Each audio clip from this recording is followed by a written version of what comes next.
So I have a question for you this morning.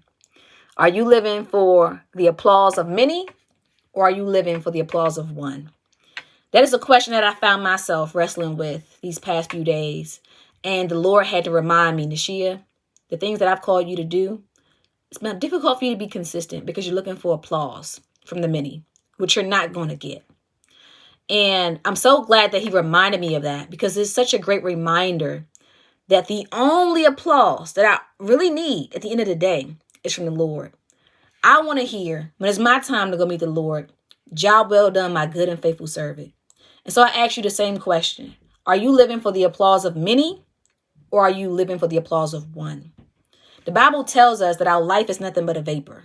But we're here for a period of time, and then we will vanish away. And so between the time of your birth and your death, with that in-between space, are you using that time to glorify the Lord? Or are you afraid to walk in your calling and do the things that he's called you to do because you're concerned about how you're going to look to others? So I ask you the question again. Are you living for the applause of many, or for the applause of one? The Bible tells us that the Lord does not come to bring peace, but he comes to bring a sword. So sometimes that means by you walking in your calling and you fulfilling the things that the Lord has called you to do, that's going to create some tension and some division in your family, in your friendships, and maybe even in romantic relationships, right? Because if there's tension there between what these people are doing and what the Lord has called you to do, it's going to create friction, and you're going to have to make a decision. Who are you going to follow? The many, the masses, or the Lord?